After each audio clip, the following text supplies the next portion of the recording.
My name, by the way, is Paul Mero, and I'm the co-chair of Green 13, local environmental group.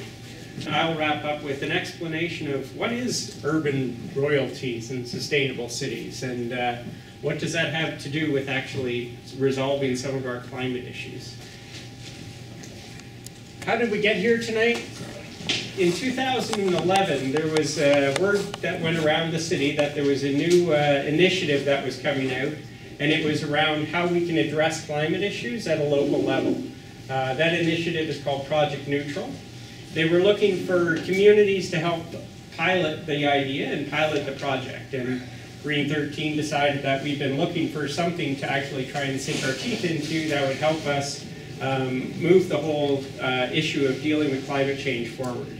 And the thing that was really fascinating with the Project Neutral idea was they said, pick a neighborhood with about 1,000 homes and figure out what you can do to bring that neighborhood to carbon neutrality.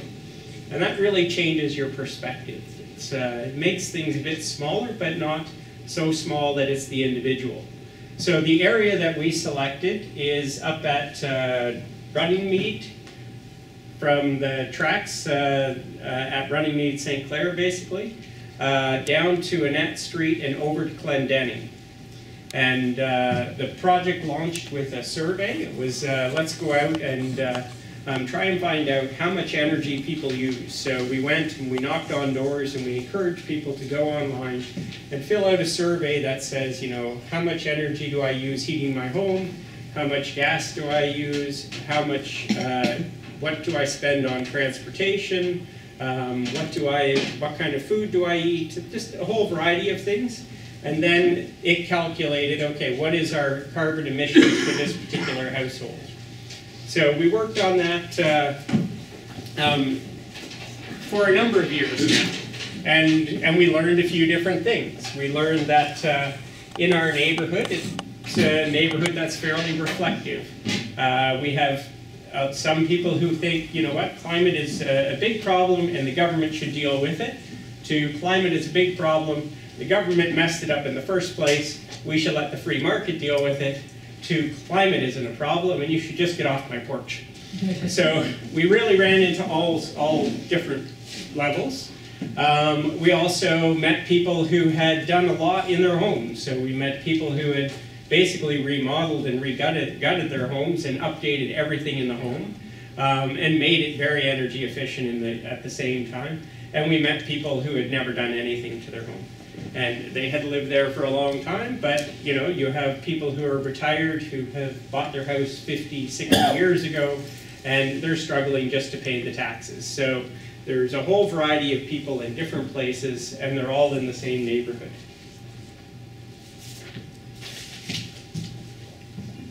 One thing that we did not discover was anybody who was actually using geothermal heating and cooling.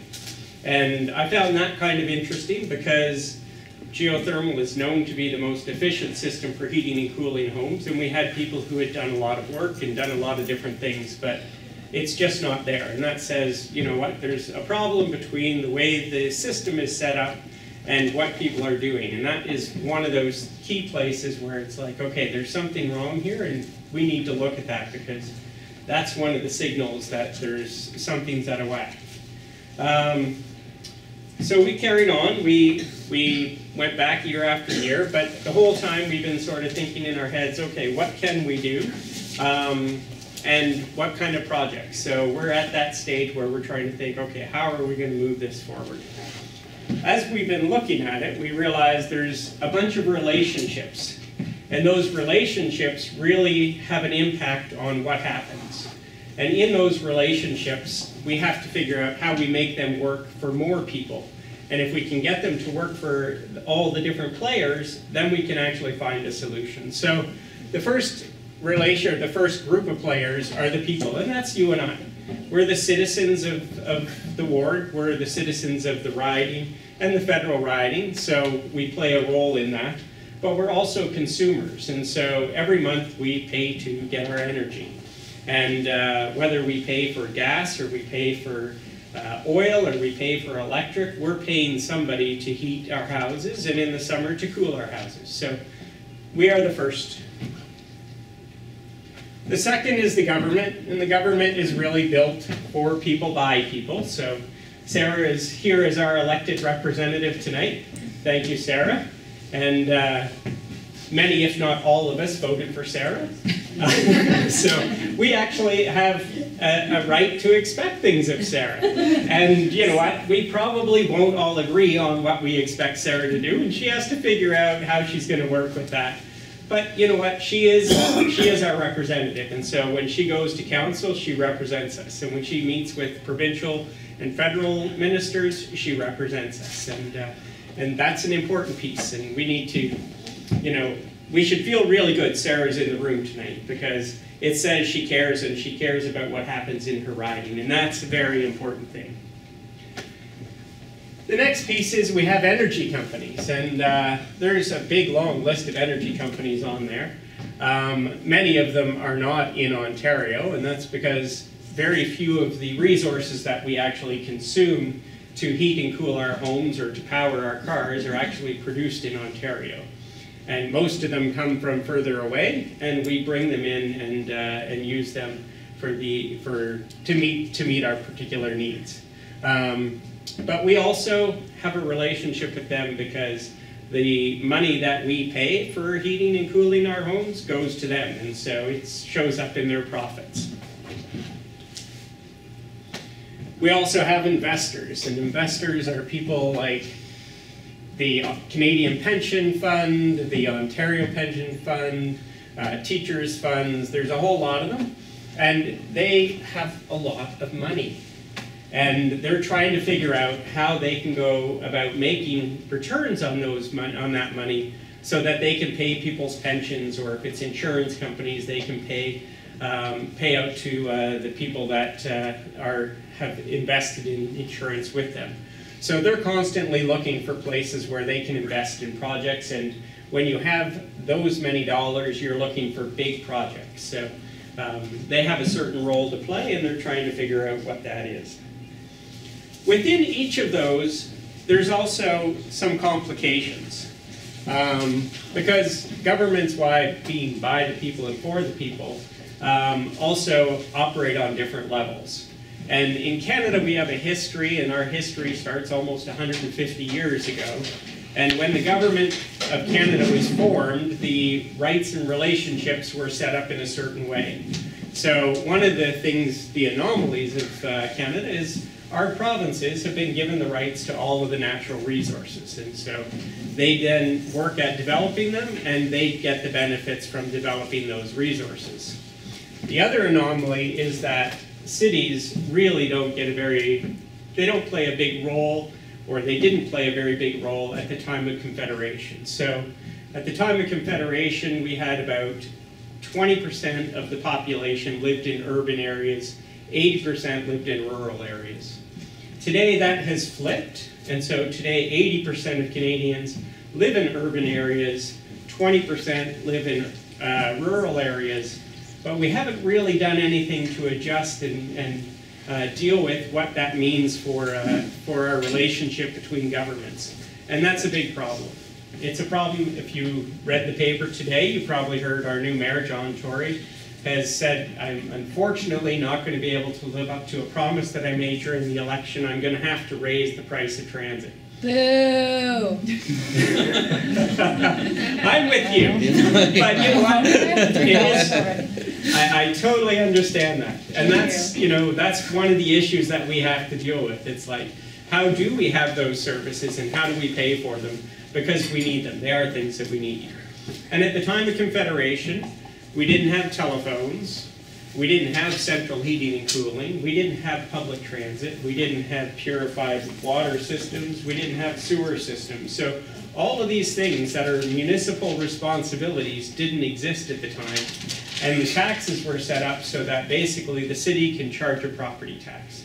So if you've lived in your house for a long time, you could be a retired person on a very limited income, and that property tax keeps going up, and your income is not going up with it. So it's, how do we actually make that work for people? So one of the things that we need to think about is, how do we actually go about changing the relationship and how do we go about actually helping cities take on the role that they've been given the responsibility, but they haven't been given the tools. So that's one of the questions that I'm hoping we can actually start to think about tonight, and I think is part of the whole solution to how we deal with our climate change.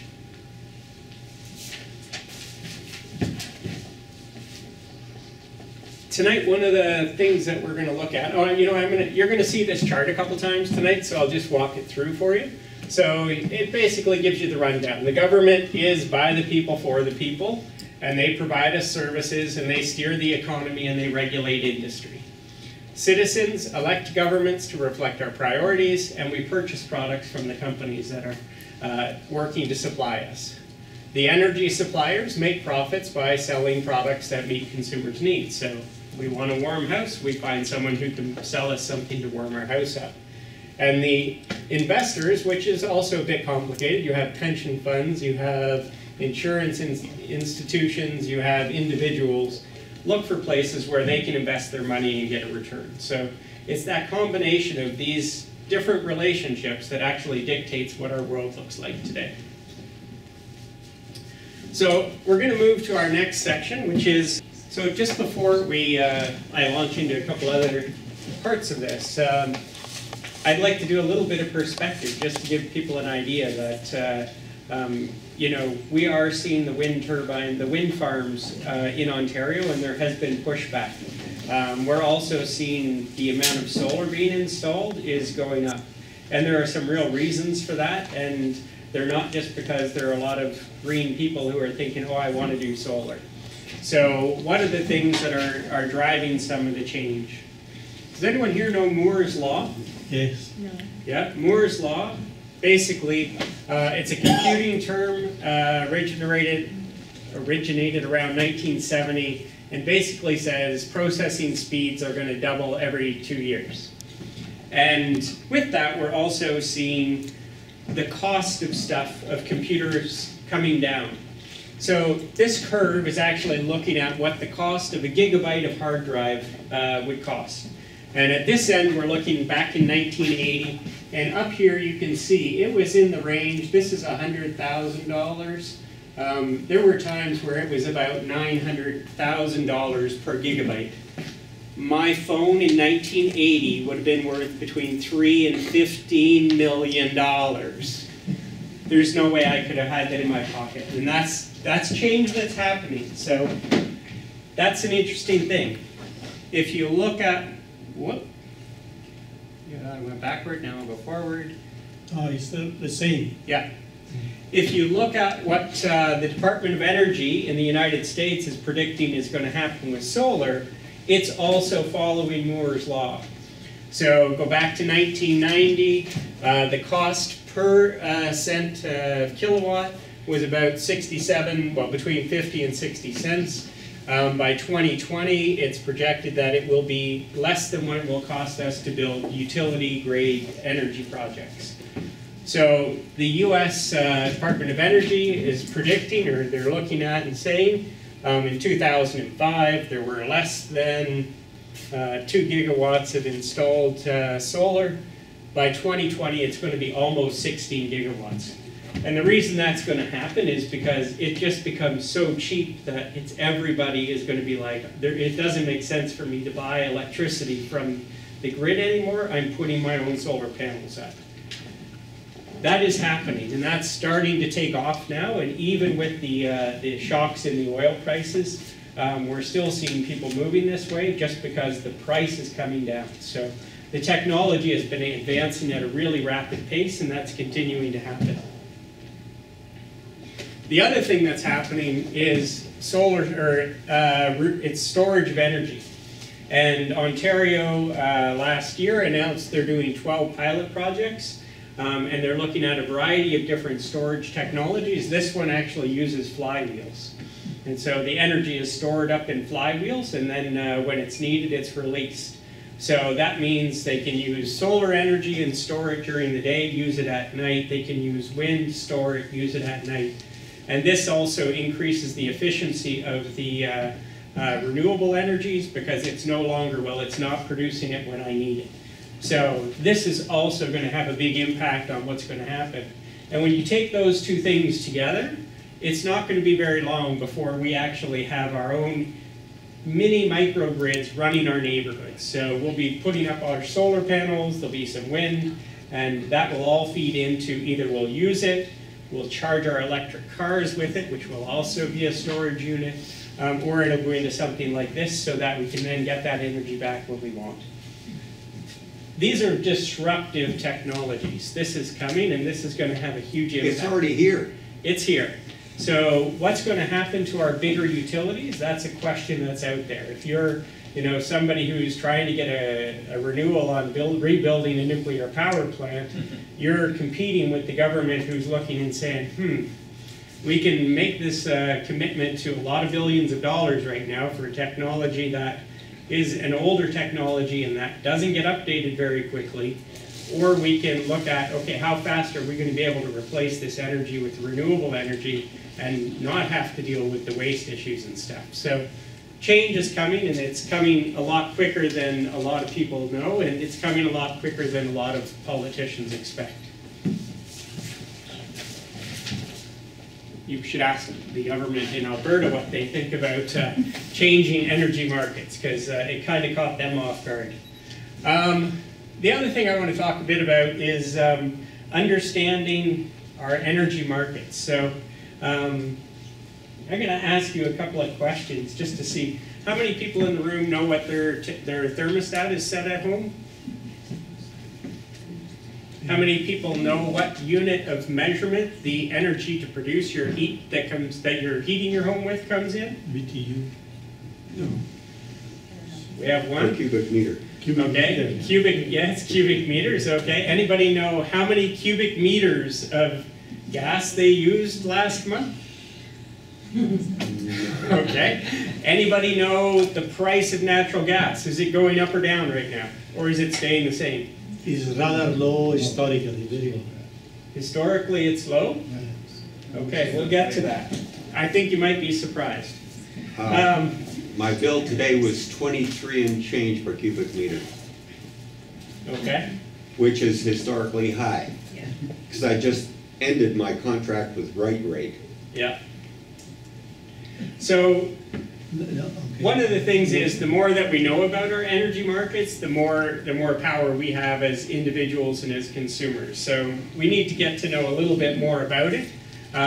Because one of the big things for us is if we play a role in the market and we don't know anything about it, it's hard for us to play that role. Coming back to this little slide. So our current energy market, we import most of the energy that we use for heating and cooling into Ontario, and that has different impacts on different people. So if as a province, we're a gas importer. That's not a great thing for us because every time we turn up our thermostat, we actually send money out of the province. If we're a gas exporter, like say Alberta, every time we turn up our thermostat, they go ka-ching because they're collecting a royalty on the gas that we're buying. If we had a local market, our local government would be happy because it would mean that that money was staying in the local economy. It'd be creating local jobs and feeding the local, everything in the local. As citizens and as consumers, we want the most efficient heating and cooling possible because it costs us. And if we have an efficient system, it costs us less. If we have a very inefficient system, it means we're blowing heat out the windows and out the roof and it costs us more. If I'm an energy supplier, I want you to consume as much as possible because that's where I make my profit. And if I'm an investor, I also want you to consume as much as possible because then the company makes profit. So when you look at the market isn't all lined up so that we're all happy with the outcome. And the whole idea of the free market is where those two things meet, that's where it's supposed to be. That's the free hand of the market. Right now there's a tail going on in Alberta. It's a 2-year tail, and if you look at the tail starting 2 years ago, this is what you would read on the Alberta government website.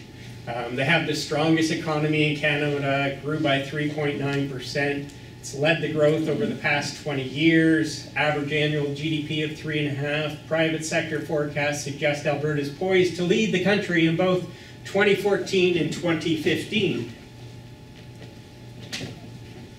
Now imagine what's happening now. That's not what's happening right now, and it should have been predictable. I could terminate the employment of every single employee of the government of Alberta, leaving aside healthcare, and it would still not fix a $6 to $7 billion hole. That's Jim Prentice. He said that earlier this month. Alberta has done an amazing job of building an economy that's based on royalties, and those royalties are paid to people. Well, the companies pay those royalties to access the natural resources in that province. And the resources in that province, it now makes up about 20% of, well, it has made up 20% of Alberta's budget. It has allowed the government there to actually have no provincial sales tax and to run a flat tax. So if you lived in Alberta, your income tax would be 10%, and that doesn't matter if you're the lowest earning person in the province or the highest earning province, it's a flat 10%. So they've been able to take their resources and use them to build their economy. There are some challenges with it. One of the challenges is that it's part of an international market. And how many people in this room have heard about the challenges of pipelines?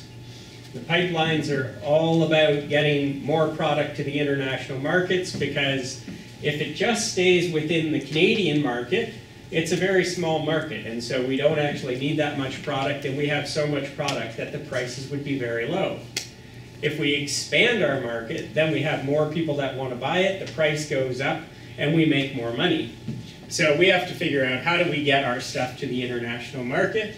And when we do get it to the international market, it actually affects the Canadian dollar.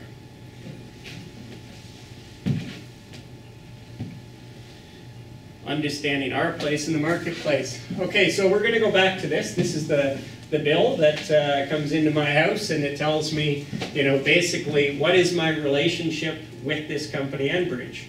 And if you read your bills, how many read their bills? It's fascinating reading, actually, when you stop and read it. It tells us a lot of different things. One of the things that it tells us, well, first it tells us that, it is for natural gas. And actually, the funny thing is, this is charges for delivering natural gas is a big chunk of it. But it also tells us right here on the top that it's a regulated industry. So the government has a role in this industry. They regulate it, they set the prices.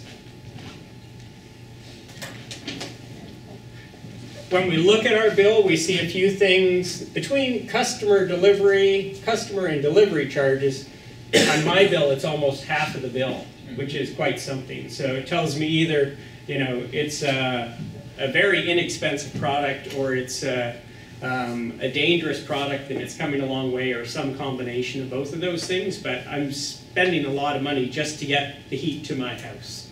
So that's a big thing. On here, there's also this thing called a cost adjustment. So the government says, okay, we'll allow, Enbridge is going to buy the gas to put it into this system, so they're going to predict what that is going to cost, and then we'll put an adjustment on the bill. So if that's a negative number, it means that the price of gas was lower than they expected. If it's a positive number, it means the price of gas was more. So on this bill, the charge for gas was $37, the adjustment was $14, so the price of gas has gone up by almost 30%. And lots of people are thinking, but oil is going down in cost, why is the price of gas going up? And that's connected to the fracking market in the United States, and the fracking market in the United States is actually focused on developing oil products, not gas products. And as the price of oil plummeted, they cut back on the number of wells they're drilling, which means they have less of this gas byproduct, and so the price of gas is going up. So markets are complicated, but they're connected and they all have an impact. The thing that's missing on this bill is there's nowhere here that says what happens to the royalties. And for those of you wondering what a royalty is, there are lots of royalties in the world. They're payments to an owner for the use of property, specialty patents, copyrighted works, franchises, or natural resources. And in Canada, as I said earlier, the provinces actually have the rights to the resources, not the federal government. So the provinces develop them, they set their royalty rates, and so any company that goes and accesses those natural resources pays the government for accessing those. And royalty rates are actually treated or considered different than taxes. So in Alberta, 20% of their revenue comes from companies paying them to access the resources. They then have very low taxes, and you might have heard that, the reason Alberta is doing so well is because they have low taxes, so we should lower our taxes in Ontario so we can compete with Alberta. But they are actually generating a lot of revenue from another source.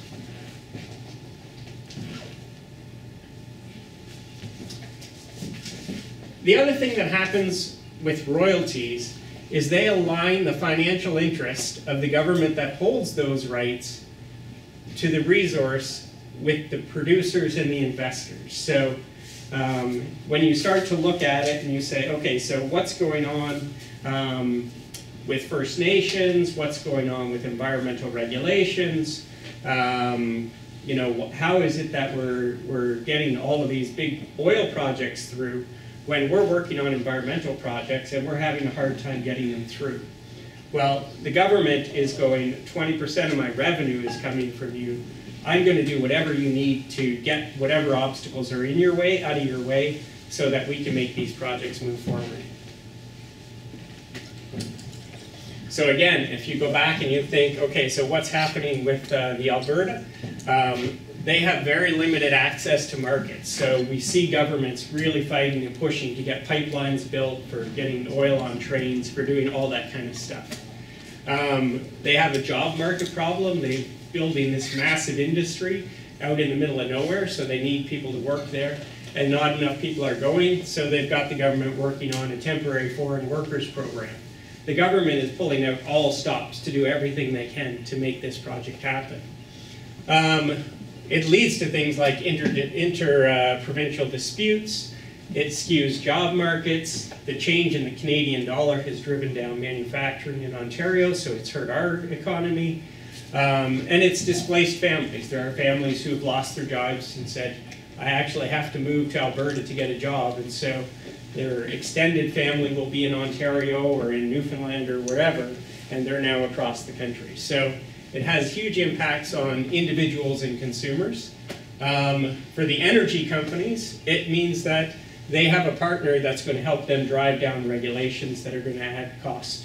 So if an environmental cost is in the way, then let's figure out how to remove it. And they've got the labor market support.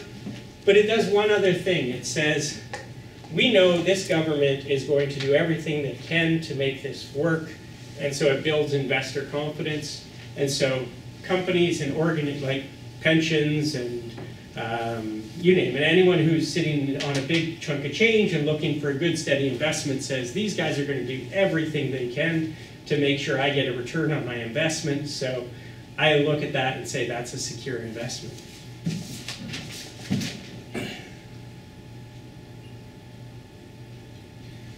Then we also have this other thing, which is climate. And as Naomi Klein would say, this kind of changes everything. It makes everybody step back and rethink what's going on. There are climate impacts hitting every government anywhere in the world. So whether it's looking at the storms that we've had in Toronto that have washed out bridges, or the storms that they've had in Calgary, I mean, it's happening province across every province across the country, every city across the country is being hit by this. So governments are looking at it and going, Jesus, what are we going to do? And this is costing us money.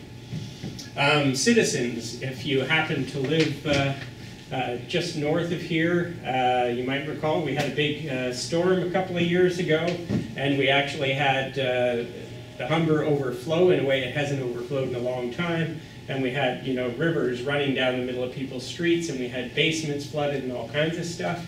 So it's impacting individuals, and I know somebody who had to have his entire basement rebuilt, and he was lucky. He said, I had a good insurance broker. He got me insurance for my basement for flooding that I didn't even know I had. But I know my neighbors don't have it because I can see grown men standing at the end of the driveway crying. And that's because they know they've got a $100,000 expense coming in. Their apartment that they had rented out in the basement is now empty and full of waste and mold and stuff, and they don't know how they're going to fix it. So he got very lucky, but other families didn't get so lucky, and so it has a huge impact on individuals. Has an impact on the energy producers as well. There are now a lot of organizations that are looking at, if an oil company knows that the product they're selling is leading to climate change, do they have a responsibility? And we are going to see over the next few years lawsuits that resemble what happened with the tobacco industry coming out and going after the oil industry to recover costs for the damages from storms and stuff. So it's going to have an impact there, and it's going to actually impact on the investor confidence. Well, when you look at the market today and what's happened in the oil industry, there are a lot of people with big money invested in Alberta, and they're starting to say, is that really a good investment? Because, as much as the government of Alberta supports it, a prince in Saudi Arabia can say, we have a very low-cost product that we're trying to sell, and there are now too many people in the marketplace. And so we're not going to do what they expected us to do, which was to say, we're going to withdraw some of our oil from the marketplace to keep the price high. They said, we're going to let the market play out. So we're going to just keep putting our product out on the market, and whoever has the highest cost product is going to be out of the marketplace, and then we'll carry on, and it'll take them time to rebuild. So for a province like Alberta, where you have a very expensive product to produce in the first place and a very expensive trip to get it to market, they're going to be in trouble, and they're going to be in trouble for a long time. And the market doesn't care. It's the market. And what Alberta's going to do, it's interesting. Jim Prentice is talking about a sales tax, which you never would have imagined Jim Prentice talking about, but he can't lay off every employee of the government. So they really have to go back and relook at how their system is working. Anybody know Jane Jacobs? I like Jane. This is a lesser-known book of Jane's. It's The Economy of Cities. And the beauty of it is Jane goes really way back in time. And so she really says, what drives markets, what drives cities, and what makes cities work. And she tries to explore and understand that. And in that, she asks this very important question, which is, why import that which you can produce yourself? And a normal answer to that might be because I can pay less if I import it. But if we're actually paying a lot of money to import something, and we can produce it and produce a more efficient way of meeting the need without actually importing it, then maybe we should be looking at some different options. As I mentioned earlier, as the price of solar panels continues dropping, we're going to see the rise of locally produced solar power. Nuclear and fossil fuels use will be pushed out of the marketplace, not because they want to go, and that will happen unless the government intervenes. So if the government says, oh no, we're going to protect that old industry, they might actually do things that we'll be scratching our heads about. But they might not, we don't know. I was born scratching my head. The next question is, can we produce the energy we need to heat and cool our buildings locally, and if we can do it more cost effectively than importing it from other jurisdictions? And I think that question was answered earlier tonight. It's just we have some roadblocks in the way, and we have to figure out how do we start to remove those roadblocks. So if I was to ask you what are we looking for in a local system, I would say a locally sourced energy would be a good thing. It means that we're not reliant on the global markets. A system and market that focus on using the most efficient available technologies. A system that creates good local jobs. A system we can afford. A system that's maybe going to generate some revenue to support our economy and public services. And a stable marketplace and regulatory regime. And lastly, we need a say, because we've seen what happens when citizens aren't given a say, whether it's gas plants in Oakville or wind farms in different parts of Ontario. if citizens don't feel like they're a part of the discussion and they're part of the solution, they're going to stand up and they're going to resist it. So we need to bring people into this earlier in the discussion. So looking forward, this is a big chunk of what Enwave heats and cools. And as Douglas mentioned earlier, the city was part of a project that ran a pipe way out into the middle of the lake, into the deepest part of the lake, and they pulled the cold water in, and they put it through a heat exchanger downtown, and they used the cold lake water to cool most of those buildings. Enwave also, and actually they come all the way up to Queen's Park, the hospitals, all of these buildings along here.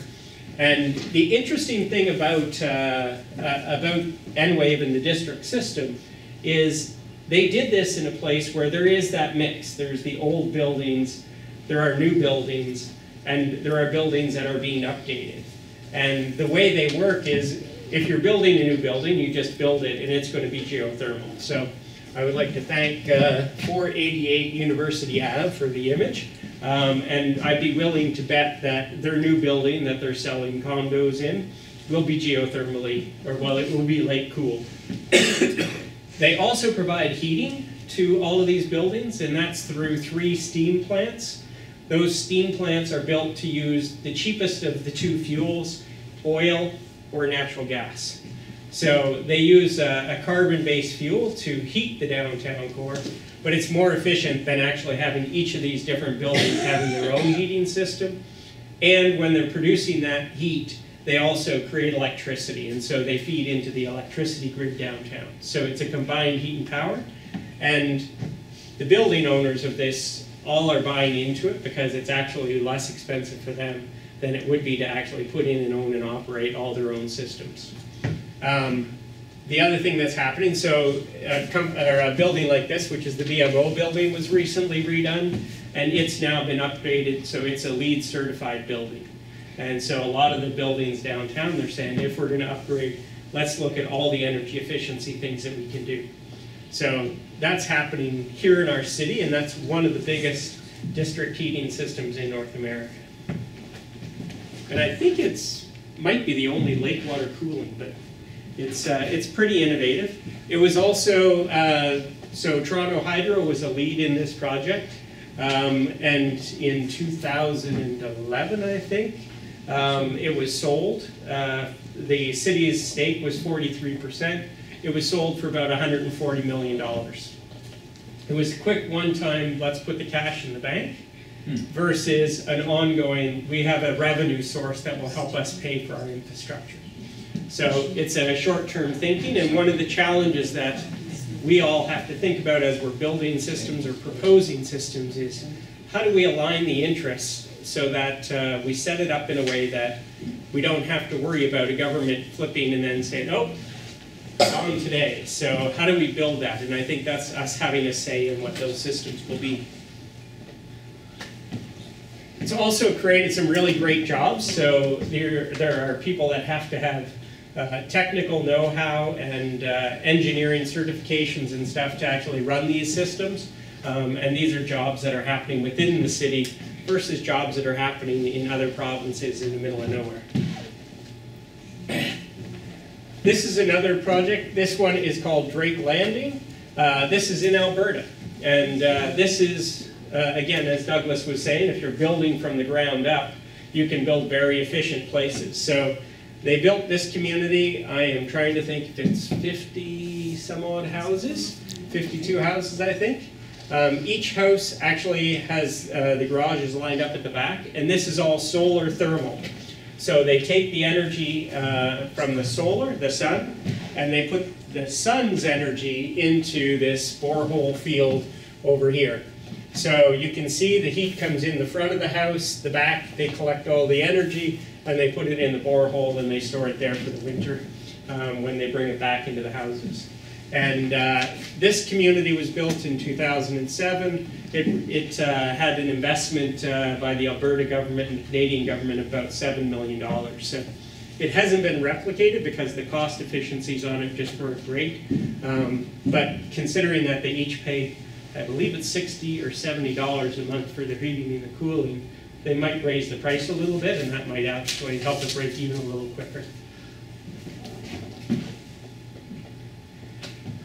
The other thing is you can have fun with some of this stuff. So hockey rinks can be cooled using geothermal. And if we were to look and say, okay, we need to have some neighborhood parks where we're going to put in some bore fields to store some of the heat so that we can have it during the winter. As we're taking energy from that borehole, we can also freeze the ice. So we can actually have some local parks where we actually would put in ice rinks, and we'd be able to get our kids back out playing in the neighborhood instead of having to get in the car and drive them off to the arena to play hockey. So it's a great place to learn how to skate. It's a great place to go out and hang out with the neighbors and to just bring that whole community spirit back as well. So looking forward into what kind of city do we, or what kind of energy system do we need, geothermal does a couple of things right off the bat. It's locally sourced energy, and it creates good local jobs.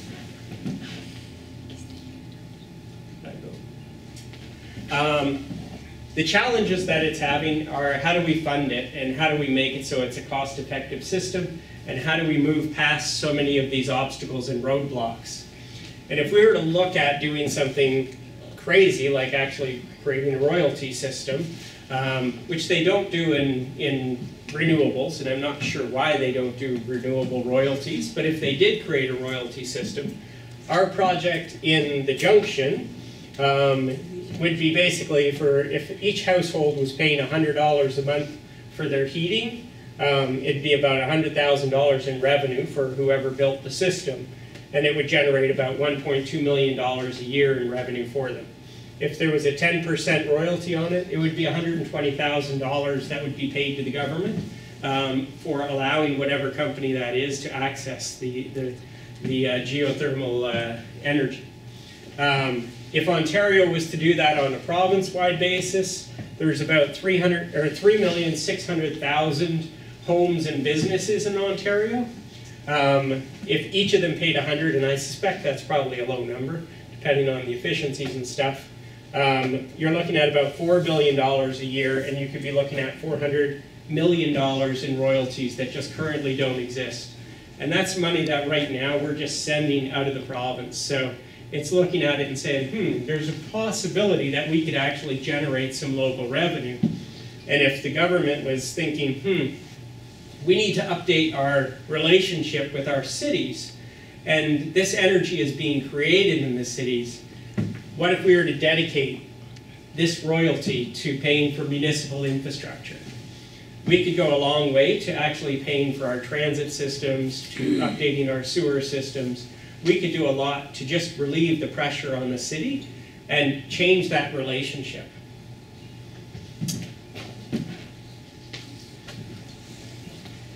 It would also send a signal out to investors that, you know what, we're creating a stable market here. So if you're thinking about investing, the government is going to be trying to make this work because the government is going to get something out of it. They're going to get revenue that they just didn't have before. We'll have a system that's going to create local jobs. We're going to have a system that we can afford because they're going to have to do it in such a way that we can actually pay for it. And we know that geothermal's energy efficient, and we know that part of the challenge of building it as a standalone is because if I'm building the entire system myself, it's expensive. It's kind of like if you thought about, like, if you were building a natural gas heating system for your house and you had to build a pipeline to Alberta, would you build the pipeline? Or would you find another way to heat your house? And so in this case, if we can find a way to actually get some companies that are interested in doing it, we can reduce the cost and make it a very affordable system in a short period of time. And we can create some revenue for our local government. The other piece, though, is we actually have to be involved and we have to have some say in this. Because the last thing we need is the government to be saying, we're more concerned with the money that they're going to give us than making sure that we're doing it in an environmentally friendly way. So we need to make sure that when we are drilling boreholes, we're following the regulations and we're doing things in a way that's not going to create our own local environmental disasters. So we need to have people involved, and we need to have people leading the communities that are going to do the pilot projects for this, and having an ownership in it so that they've got something in the game as well. If we can do that, then we're going to have what we need, and we'll have found a way to try and remove more of the roadblocks, and we'll actually maybe be able to line up these, to realign these different pieces up. So for the government, they're going to get local resources, we're going to develop local markets, local jobs, stable base for the economy, royalty revenue to fund their infrastructure. And the beauty of this is it's not connected to an international market. So we don't have to worry that one day a Saudi prince is going to wake up and say, today's the day we're going to let the market go, and we'll let the chips fall where they are. Because it's in our backyard, and nobody is importing or exporting geothermal energy. It just wouldn't make sense in that rate. For citizens, it means we're going to have somebody who's invested in having us make our homes more efficient. Because the fascinating thing about a closed loop system is, if I want to have a lower investment, I need to make sure the system runs efficiently. And for my system to run efficiently, it means everyone who's hooked up to it needs to be working efficiently. So it means that you might have a company that will knock on your door in the fall and say, hi, we're here to do the weatherproofing, and you know, what color of caulking do you want us to put around your windows? Can we do your doors for you? Because they know, oh, you know what, it's going to mean their system is going to run more efficiently. It's going to mean they're going to have lower operating costs, and that'll mean they're going to generate more profit. For the energy companies, it means we've actually figured out how to start aligning, like we want efficiency, they want efficiency. And if we can figure out a way to price it so that they actually get paid on how efficiently they run the system, we could actually take out that, like, we want to use more and more, which is part of the thing that's driving us over the edge. For investors, they're going to look and say, okay, we've got governments that are invested in this. It's creating the money that's going to run and provide some of the funding for their local economies. We have regulated returns, so we don't have to worry about wild market fluctuations.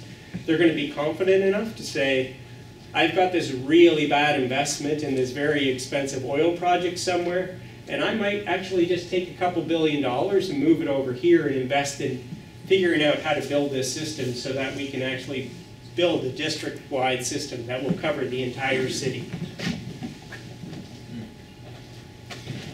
It's about figuring out how do we make our relationships so the people, the government, the people with the money, and the energy industries all start to line up, and then we can work together, and we're working toward a shared goal and a shared idea, and we'll figure out how do we get over the obstacles and the things in the way instead of continuing to put more obstacles up. That's the end of my presentation. I have a question back here. Say about your ideas. I haven't asked them yet. I need to. I think we need to actually do a couple of things. We need to put together a bit of a study. We have to get some grants and get some money to say, okay, what would this do for the province if we were to look and start to put together some real projections around revenue? Because I know what my bill is, but you know what, I have a fairly small house, and I've done a fair bit of insulating and updating of things. So my house would probably be, they'd be happy to supply my house and have it as part of their system. But there are other houses in my neighborhood and on my street that haven't done that, and so looking at that and trying to figure out how that would work. Because the other thing is, it could be in a company's interest to actually come in and give you a grant to help you reduce your energy consumption because it's cheaper than them drilling additional boreholes. And so for a company to be working with you to say, okay, is it cheaper to reduce your energy consumption or to expand my system? And if I can reduce your energy consumption so I can invest less in my system, then that might make sense. I think the province would like the royalty piece. I think the city would like the royalty piece. I mean, that's one of the challenges right now is our energy system takes money out of the local economy. And if we have the technology to put that money back into the local economy and just lay the foundation. And the fascinating thing is cities all around the world could do something similar. And when 80%, well, in the last year, over 50, we crossed that point where over 50% of the world's population now lives in urban areas. And most of our economies and our governments were not set up for that. They were set up when more people lived in rural areas. So that's a key issue. And the other is 80% of our global emissions are coming from cities. So we have to find ways to actually reduce emissions in cities. And we have to have cities as a partner. So if the Ontario government said, you know what, we're going to set up this royalty, but we're going to put all of the funds to pay for transit, at about, well, I might have,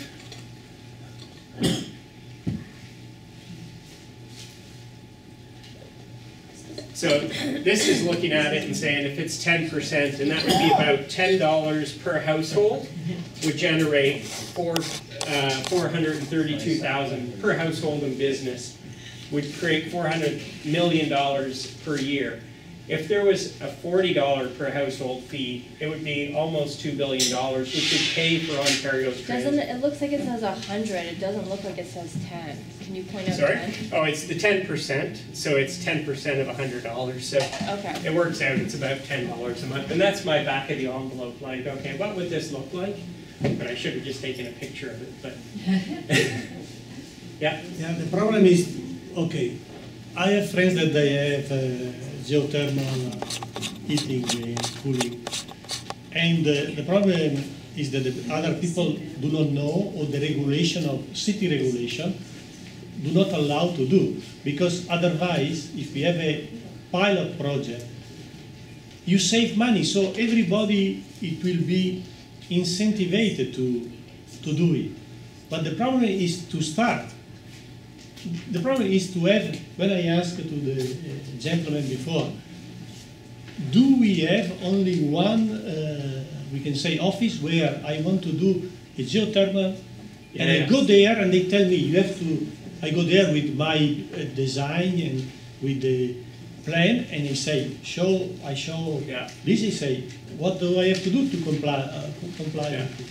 That's the fascinating thing about this. That is much better. I like much better. If this was, you know, saying to the city of Toronto, if you can figure out the regulations so we can make this happen, you're going to get the money to pay for transit. The transportation department would be saying, we can figure that out. Because the transportation department right now is going, how are we going to pay for transit? So it helps resolve their problem, which will help resolve our obstacles and problems. The other thing that I do not find here is that, for example, in Holland there is the Triodos Bank. That is a bank that invests only in, we can say, social and the green responsible. And the green is this, but it's not a donation. You get a return. It's not by a decent return, because retired people, they need an income. Absolutely. And this is, so in this, the pension funds could say, we're going to actually a pension invest fund, in here. if the So right the pension size, fund might invest in it. If we had a renewable energy, you know, a geothermal we could have local people who are going to say, okay, we want to invest in this as well. So we could actually find a way where we could get a whole lot of different actors to say, we're going to invest in this and we have a stake in it. And because it's a local market, it's not, you know, we're not dealing with like what's going to happen on the global scene. So it's a way to kind of build some resiliency into the city and our job market.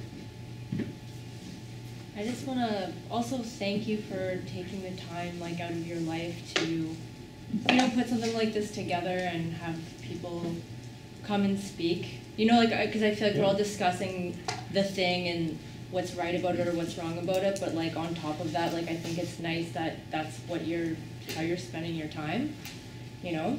I'm and, obsessive, I'm sorry. Tell my wife. That's my wife, how she feels about that. Okay, I don't know the full story. But it's good. I mean, like, I like a lot of the idea of like the local stuff and the renewable stuff. The royalty, I'm not that stoked about it. I'm a little bit like, you know, I don't really want to pay royalty for like sun and water and like, who says they won't sell it? Like they're selling the water, they're selling the trees, like who says they won't sell geothermal? And the investor part, the little I know about investment is that the structure of it is they're always going to want you to make more money. So it's like, I really have an inherent distrust of like, oh, we'll just give all this money to the government and then they'll spend it on transit and we'll have free transit. Because I'm like, you know what? There's plenty of effing money in Toronto and in Canada, and it's really just being spent horribly, and we don't even know what's happening with it. So like giving them more money, I feel like we're not really addressing like a lot of the problems of how the money's spent anyways. And as far as I know about transit, I have an old statistic, but like in the States, for instance, a lot of places cost 50 cents or $1 to ride the bus. Because the federal government, it's always like 50% funded by federal government and then like provincial, whereas I feel like it's 80% funded by actual riders here. So we're not actually looking at like I think we need to kind of examine some of the structures and like what's happening and like shine some light on, like it's not. Yeah, you know what, I agree. Yeah. I'm just giving that perspective. But one of the challenges that you know, I would say we discovered in going and knocking on doors in the junction was, it's so free, nobody can afford it. It's so free what? Geothermal. Oh, okay. Anybody could go and put it in. There is a house around, so I live on Gilson, up just south of Dundas. Okay. And on Willard, which runs north-south, just, if you know the Tim Hortons on Dundas, up near Jane, by the liquor store, just south of there, there's a new house, and they actually put in geothermal on their front pad. And their front pad is, you know, the size of this little square here. And there's a company that built a local drilling, like a Toronto, how do you work in tight spaces drilling machine, and came and put the whole system in for him. That's the only privately owned household geothermal that I can identify in miles. And so that was done after the subsidies were removed. Before, it used to be, you know, Ontario has about 20,000 systems in, and it was most of them were built at the time where there were the government subsidies. So what you had was the government saying, we'll give you $10,000 to put in geothermal heating and cooling. And that $10,000 were taken from all the other taxpayers out there and directed toward those houses that said, yes, we're going to do this. But it's not a system that's sustainable. If it was totally. Like, we have to come up with $10,000. So yeah. I'm, you know, the only thing I can say that, you know, I'm trying to figure out, what you're trying to figure out is this. It's like, if you can have a community co-op yeah. that actually has a say and has a piece of equity in it and knows what's going on and can fight for it. Mm-hmm. And we all elect our local representatives, and so it's like, okay, well, you know what, Sarah's not here, she had to leave, but when it's your local representative, you have a lot more say in what's happening and you know, how often you see them. You know, I can't remember the last time I saw Peggy Nash, but you know what, I see Sarah regularly, and I see, oh my gosh, Sherry. She actually got an answer from Peggy Nash's office. She had another commitment recently, setting regrets, but she was at our Green Energy Doors Open event in August. Yeah, yeah. So, you know, I share your concerns, and it's like, how do we do this in a way that's going to make it happen fast, because we actually are running out of time. Yeah, totally. Because also the individual that put a geothermal help, but probably faster is to do together. Do it together, and that's the question. Yeah. So I have two questions. One is for the royalties. You're kind of saying that because it's a resource extraction kind of thing, the payment has to go to the Ontario government. Is that what you're saying? Can't go directly to the city. So that's why you put that in. So do you know that it would qualify as a resource extraction, or you're just guessing? Well, I've asked a few people, and there is, British Columbia actually does have a geothermal royalty, but their royalty is around power production. So it would be a new thing, but basically when the Constitution was written, they gave the provinces the right to the resources. And so it's up to them to develop them, and certainly we might have to lobby them, but of all the things I can imagine, lobbying a government for a new source of revenue is probably one of the more easy ones. Yeah. Yeah. Yeah, the other question was, you just used 10%, I'm sure, as an example here, but I think you mentioned, did you say that the gas industry gives 20% royalties? No. It was 20% of Alberta's budget comes from royalties, and that's from both oil and gas, and that has shifted over the years. So I'm not sure what the percentages are, and the gas market has changed so much. We are paying very low, or have been paying historically low gas prices, but as you're saying, those, as we're seeing when we read our bills, those prices are going to come up again. And the higher those prices go, the more economical it is for us to shift over to geothermal. No, but it's also not only the price, but also it's clean. It's cleaner. Oh yeah. No, I mean we have to do this for all those moral, ethical reasons, whatever. But there are also some economic reasons that we can put in there. And if you're thinking in terms of seniors who.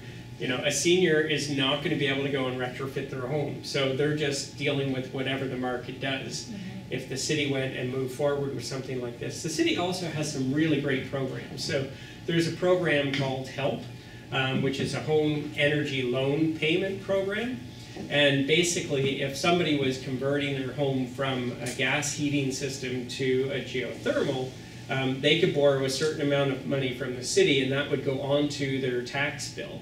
And it stays with the house. So when you sell the house, it would go with it. So if I'm a retired person and I have a limited amount of income, I could actually borrow from the city, I could put it on my tax bill, and I basically pay it back out of the savings. And if your savings are enough, then you don't lose any money at all. And if it's a little bit more, then your bill goes up a bit, your tax bill. But you're weighing your combination of your heating bill and your tax bill together. So there are programs that will help those who don't have the cash to actually come up with some of the money to pay for their share of this. Because in my mind, if we can split off, I pay for my furnace, I do it now, but I actually just hook up to a natural gas system. And if I could do the same with a geothermal system, I would be there. But if I had to pay what it costs to actually build my own system, I would be there. But my wife wouldn't be. I'm kidding. But there is also another advantage of the geothermal system, because now you have the gas furnace and the air conditioning. Then you will have only one, the exchange. And that simplify not only reduce the cost, but simplify the life of the people. Yeah, I'm like Douglas. I don't quite understand it, but I could define it as a fridge that will, at some points, take heat out of the fridge, and at other points, put it back into the fridge. You only switch? Yeah, it just switches back and forth, and it does have something to do with pressure and temperatures, and but it's magic. It's magic. Yeah, exactly. Okay. So if we don't have any more questions, I just want to thank you all for coming out tonight. I don't know if we have anyone from Swansea Town Hall, but Swansea Town Hall donated their room this evening. And if you're interested in getting more involved in helping us look at how we can move this project forward, you can sign up. We have a green 13 sign-up sheet at the back there. And we also have a help brochure if you're looking at doing any retrofits or anything like that at home. So thank you all very much for coming.